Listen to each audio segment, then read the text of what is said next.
Hey, this is Joe. 2014 Fiat 500 automatic transmission.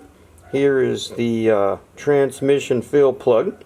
It normally is a T-55, and in trying to get it out, I stripped the hell out of it.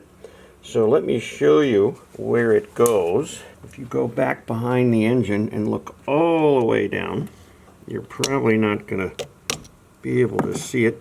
But way down in the hole there, there's a shiny portion, and that's where that plug goes. And let me show you how I got that out.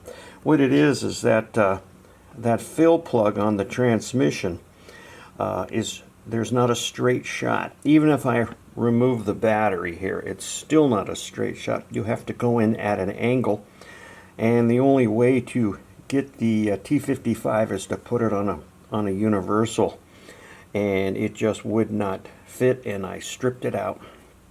So let me show you the trick that I used to get that out, and you can do the same thing. It's pretty easy. Once I made this tool, it only took me about 2 minutes to pull the plug. So let me show you what I did and how I'm going to fix it for future removal.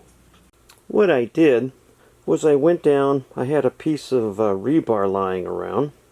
This piece of rebar is 28 inches long, and I took my bench grinder, let me zoom in here, and I ground almost like a chisel point onto the tip of the rebar.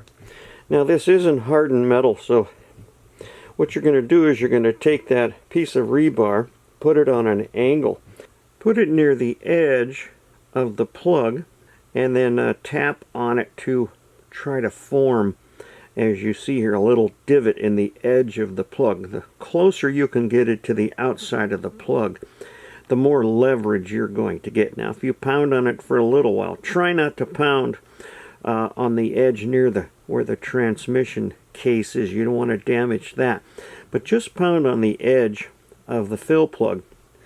And again, because this isn't hardened steel, you may dull it, it may roll over a bit. Just take it and grind it back down straight. Once I started pounding on it, it only took me about a minute or two to loosen that up. Then what I did was I just reached down and loosened it by hand, pulled that plug out.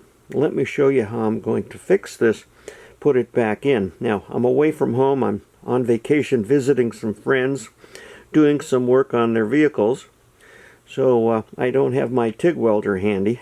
Otherwise I would take this plug, it's a aluminum or aluminum alloy, and I would take a aluminum bolt head and TIG weld it to this. But again, I'm away from home, I don't have that luxury. So let me show you what I'm going to do. I picked up some welding glue.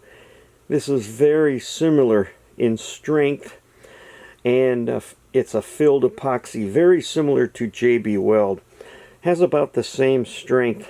This is just about 5,000 psi. So what I did is I took a little 13 millimeter bolt head. I cut the head off, ran it on my belt sander to smooth that up. Took some acetone and a paper towel and cleaned up the inside of that butchered out T-55 plug. Now I'm going to mix up some of this epoxy, and then I'm going to epoxy this bolt head onto that fill plug. Now again, when I put this back in, I'm just going to put it in finger tight, just enough to seat the O-ring on the bottom of that plug. And then anytime in the future when I want to pull that out, I'm just then lightly take a 13 millimeter extension or a 13 millimeter socket, put it on a long extension, and then gently twist that out. I shouldn't be putting a lot of stress on that because again, I'm only going to put it in tight enough just to seat the O-ring so we don't get any crud down in the transmission. So I'm going to go ahead and fix this up, and then once it cures, it'll take 24 hours to cure. Then we'll go up, and after I finish filling the transmission with new fluid, we'll then go ahead and put that plug back in. So if you find yourself in a similar situation, don't panic. Just get yourself an old piece of rusty rebar, make yourself a chisel, and then you can remove that plug. It was a very poor choice for Chrysler Fiat to put a T-55 fuel plug in there, because you have to hold that on an angle to twist that out, and it just makes it really easy to strip out a Torx. So again, hope you enjoyed the video. We'll see you next time.